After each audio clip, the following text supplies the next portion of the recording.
In this video, we will learn about another visualization tool, the box plot, and we will learn how to create it using matplotlib. So what is a box plot? A box plot is a way of statistically representing the distribution of given data through 5 main dimensions. The first dimension is minimum, which is the smallest number in the sorted data. The second dimension is first quartile, which is the point 25% of the way through the sorted data. In other words, a quarter of the data points are less than this value. The third dimension is median, which is the median of the sorted data. The fourth dimension is third quartile, which is the point 75% of the way through the sorted data. In other words, 3/4 of the data points are less than this value. And the final dimension is maximum, which is the highest number in the sorted data. Now let's see how we can create a box plot with matplotlib. Before we go over the code to do that, let's do a quick recap of our dataset. Recall that each row represents a country and contains metadata about the country, such as where it is located geographically and whether it is developing or developed. Each row also contains numerical figures of annual immigration from that country to Canada from 1980 to 2013. Now let's process the data frame so that the country name becomes the index of each row. This should make retrieving rows pertaining to specific countries a lot easier.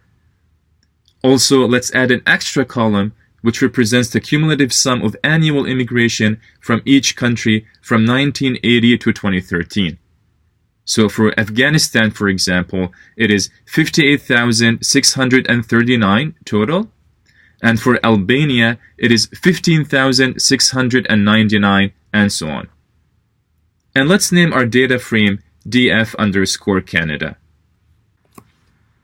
So now that we know how our data is stored in the data frame df_Canada, say we're interested in creating a box plot to visualize immigration from Japan to Canada. As with the other tools that we learned so far, we start by importing matplotlib as MPL and the pyplot interface as PLT.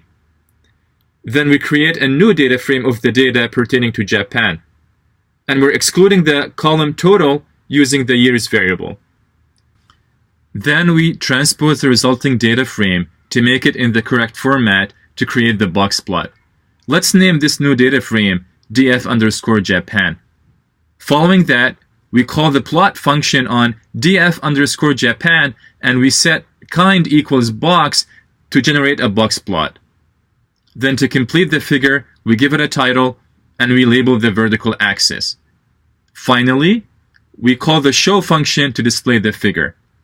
And there you have it, a box plot that provides a pleasing distribution of Japanese immigration to Canada from 1980 to 2013. In the lab session, we explore box plots in more details and learn how to create multiple box plots as well as horizontal box plots. So make sure to complete this module's lab session.